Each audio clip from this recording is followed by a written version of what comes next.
कर सुन आजा हट कर सुन पल पल के खबर घर बैसल सुन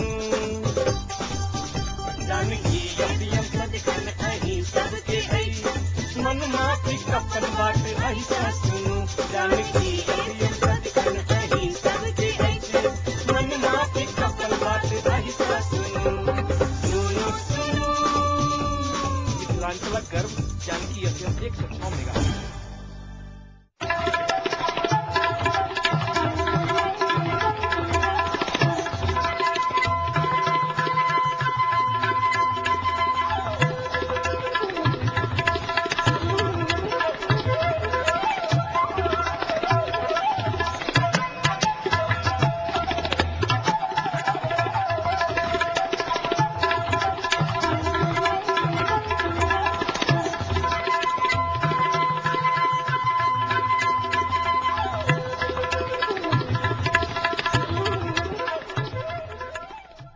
नमस्कार।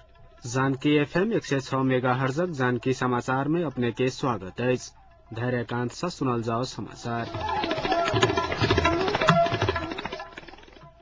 एखनुक मुख्य समाचार।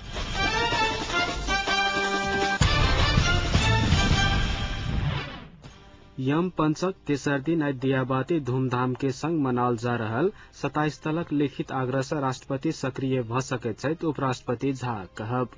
राजनीतिक गतिरोध के मुख्य बाधक माओवादी सामान्य प्रशासन मंत्री श्रेष्ठ का आरोप। आ भारत और न्यूजीलैंड बीचक पहले एक दिवसीय क्रिकेट मैच में न्यूजीलैंड समक्ष भारत द्वारा विशाल रनक लक्ष्य प्रस्तुत।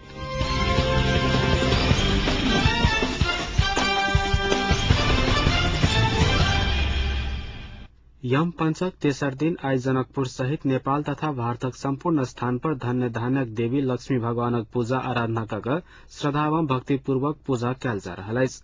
दियाबाती के रूपे सेहो परिचित आजुक दिन साँझ में बत्ती नहीं बरल घर में लक्ष्मी के वास नहीं होइत अछि। एहि मान्यता अनुसार प्रत्येक घर में दीप बार कर दियाबाती सेहो मनाओल जा रहल अछि। घर आंगन के चारू कात साफ सफाई कऽ घरक छत आंगन बाड़ी सहितक स्थान पर दीप बार के लक्ष्मी भगवानक स्वागत कयल जाइत अछि। लक्ष्मी पूजा राति के शुक्ररात्रि सेहो कहल जाइत अछि तऽ आजुक दिन के अंधकार ऊपर रोशनी के विजय के रूप में सेहो लेल जाइत अछि। आजुक दिन गृहिणी सब लक्ष्मी भगवानक आगा गर गहना पैसा फल फूल मिठाई सहितक सामग्री राखि पूजा कयल करैत छथि। लक्ष्मी पूजन के अर्थ मनोकामना पूरा हो तथा धन्य धान्य हैब मात्र नहीं भऽ जाधरि धरती के सम्मान नहीं करब, जीवन के ज्ञानक ज्योति नहीं बारब आ अपना के उदार तथा त्याग तरफ नहीं ल जा सकब ताधरि मानव जीवन के सफल आ समृद्ध नहीं बनाओल जा सकैत अछि। दियाबाती के आध्यात्मिक भाव अछि। दियाबाती के अवसर पर जनकपुरक बाजार भव्य रूप से सजाओल गेल अछि। बाजारक दुकानक आगा संचालक सब केरा के थम गाड़ि कऽ एवं दीप प्रज्वलन कऽ सजौने सहित श्रद्धापूर्वक पूजा पाठ कयलनि अछि। तेना जनकपुर बाजारक साज सजावट एवं जानकी मंदिर में दर्शन करबा लेल पैघ संख्या में स्थानीय वासी सबके आइ साँझ भीड़ देखल गेल छल। बाजार में देखल गेल सर्वसाधारण के भीड़ एवं कोनो प्रकारक अप्रिय घटना के रोकबा लेल पैघ संख्या में सुरक्षा कर्मी के परिचालन सेहो कयल गेल अछि। एहि बीच तराई मधेश लोकतांत्रिक पार्टी के अध्यक्ष महंत ठाकुर एवं उपाध्यक्ष ब्रिखेश चंद्र लाल दियाबाती 2067 शुभ अवसर पर संपूर्ण देशवासी एवं मधेशक नागरिक के हार्दिक शुभकामना व्यक्त कयलनि अछि। जानकी एफएम 106 मेगाहर्ज विज्ञापन दाता श्रोता नागरिक समाज बुद्धिजीवी पत्रकार मधेशक संपूर्ण नागरिक के हार्दिक मंगलमय शुभकामना व्यक्त करैत अछि।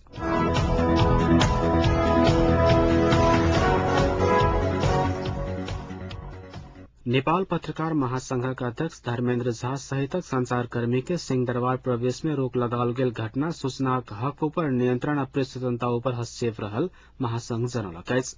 महासंघ का अध्यक्ष झा सहित संचारकर्मी के आज सिंहदरबार प्रवेश पर रोक लगाओल गेल छल। सार्वजनिक औचित्य प्रमाणित नहीं क बिना पूर्व जानकारी नेपाल सरकारक मुख्य सचिवालय रहल सिंहदरबार परिसर प्रवेश में लगाओल गेल रोक के संबंध में तत्काल सार्वजनिक रूपे स्पष्ट करबा लेल महासंघ सरकार से मांग कयलक अछि।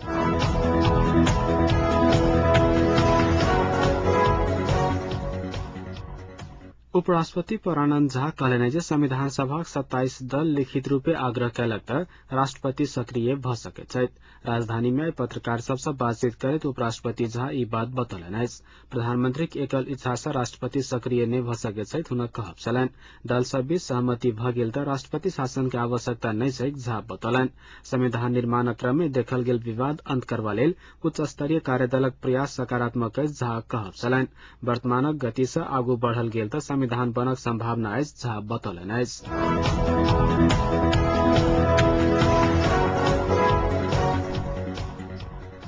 राजनीतिक सहमति जुटावक उद्देश्य काठमाण्डुक फर्फिङ स्थित हाथीवन नामक रिसोर्ट में पहुंचल तीनू पैघ दलक नेता सब ओतसँ काल्हि मात्र घुरि रहल छथि। काल्हि साँझ 5 बजे धरि विमर्श कऽ ओतसँ घुरक कार्यक्रम रहल नेता सब बतौलनि अछि। राजधानी बाहर लुकला में बैसार हेतै कहल गेला के बादो अंतिम समय में बाहर जयबाक कार्यक्रम रद्द कयल गेल छल। प्रधानमंत्रीक नेतृत्व में भेल बैसार सब निष्कर्ष विहीन भेला के बाद एकांत स्थान पर बैसार करक नेता सभक सलाह अनुसार आजुक बैसार भेल अछि। प्रेस आ संबंधित दलक अन्य नेता एवं कार्यकर्ता के पहुंच से बाहर बैसार करक स्थान गृह मंत्रालय निर्धारण कयने छल। बैसार में तीनू दलक 5-5 टा नेता सहभागी छथि।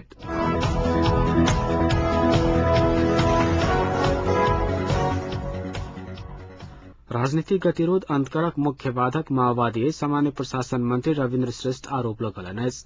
भक्तपुर में एक कार्यक्रम के संबोधित करैत ओ कहलनि जे राजनीतिक मुद्दा सब में सहमति नहि भेल त देश संकट में आबि जेतैक। माओवादी के हट के कारणे समस्या जटिल बनैत गेल हुनक आरोप छलनि। संविधान निर्माण, सेना समाजन सहितक विषय में माओवादी उत्सुकता नहीं देने आ बजट के सेहो रोक क देश के आर्थिक रूपे पाछा ल जेबाक प्रयास करने श्रेष्ठ आरोप लगौलनि।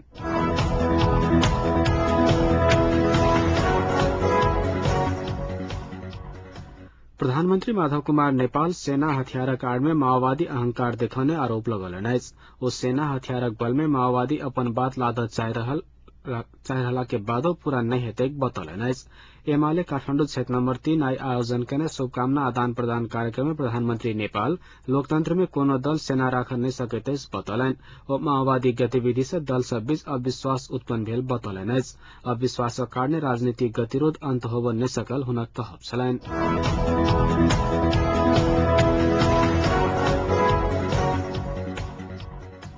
नेपाली कांग्रेसक केन्द्रीय सदस्य गोपाल मान श्रेष्ठ राष्ट्रपति के कार्यकारी अधिकार बुझावक गलती नहीं करबा लेल प्रधानमंत्री माधव कुमार नेपाल के आग्रह कयलनि अछि।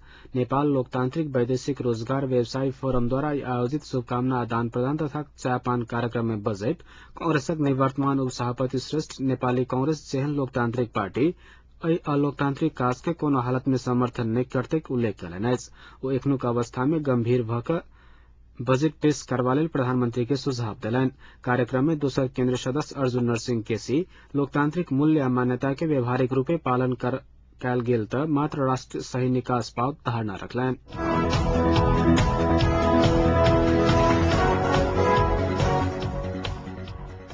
नेपाल मजदूर किसान पार्टी के अध्यक्ष नारायण मान बिजुक से संवैधानिक व्यवस्था के आधार में राष्ट्रपति शासन लगाकर देश के वर्तमान समस्या के निकास निकाल पड़त बतौलनि अछि। भक्तपुर में एक कार्यक्रम के संबोधित करैत अध्यक्ष बिजुक से राष्ट्रपति अध्यादेश मार्फत बजट लाइव बिगड़ैत जा रहल अर्थतंत्र बचाव सकैत छथि बतौलनि अछि। बिजुक से राष्ट्रपति शासन लगौला के बादो दल सब बीच सहमति कायम करैत संविधान निर्माण, शांति प्रक्रिया के निष्कर्ष आ सेना समायोजन क सकैत अछि दावा कयलनि।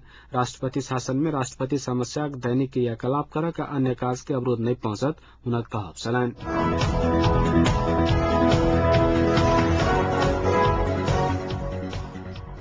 राष्ट्रीय प्रबंधन पार्टी के अध्यक्ष पशुपति शमशेर राणा संविधान सभा प्रमुख तीनू शीर्ष दलक के पैकेज में सहमति निकालबा के लेल सुझाव देलनि अछि। राजधानी में संचारकर्मी सबसे बातचीत करैत अध्यक्ष राणा देश के नीक दिशा देबाक काज माओवादी, कांग्रेस आ एमाले के रहल बतौलनि।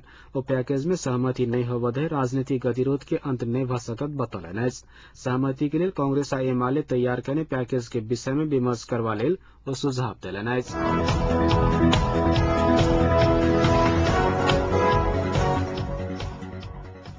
पूर्व प्रधानमंत्री एवं राष्ट्रीय जनशक्ति पार्टी के अध्यक्ष सूर्य बहादुर थापा राजनीतिक गतिरोध अंत के लेल पैघ दल सब बीच सहमति के आवश्यकता रहल बतौलनि अछि। आई राजधानी में संचारकर्मी सब संग बातचीत करैत अध्यक्ष थापा पैघ दलक नेता सब नकारात्मक बात सोचक मनस्थिति में नकारात्मक भेला काटने सकारात्मक सोच रखक सुझाव दिलन। सकारात्मक सोच रहल त सहमति कायम करवा लेल बाहर नहीं जा पड़त आ अहिठम सहमति भ सके थापा के कहब छलन।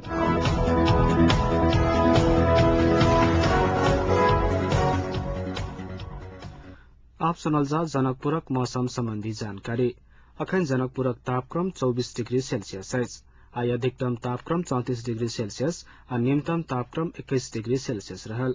काल अधिकतम तापक्रम 33 डिग्री सेल्सियस और न्यूनतम तापक्रम 20 डिग्री सेल्सियस रहक संभावना अछि।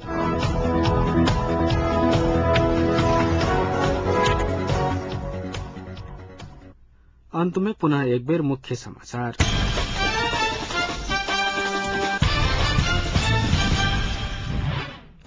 यम पंचक तेसर दिन आई दियाबाती धूमधाम के संग मनाओल जा रहल 27 तलक लिखित आग्रह से राष्ट्रपति सक्रिय भ सकैत छथि उपराष्ट्रपति झा कहब। राजनीतिक गतिरोध के मुख्य बाधक माओवादी सामान्य प्रशासन मंत्री श्रेष्ठक आरोप आ भारत आ न्यूजीलैंड बीचक पहिल एक दिवसीय क्रिकेट मैच में न्यूजीलैंड समक्ष भारत द्वारा विशाल रनक लक्ष्य प्रस्तुत।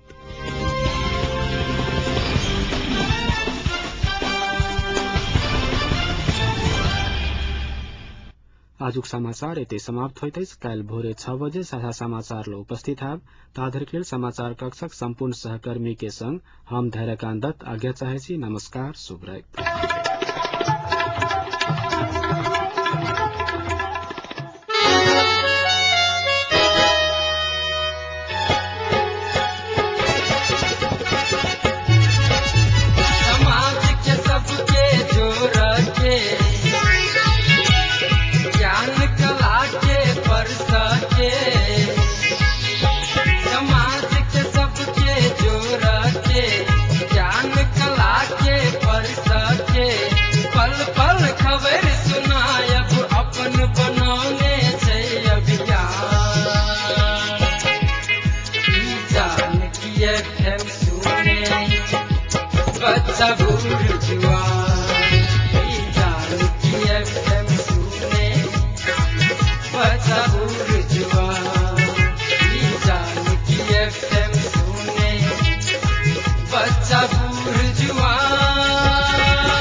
मिथिलांचलक गर्व जानकी FM 106 मेगाहर्ट्ज।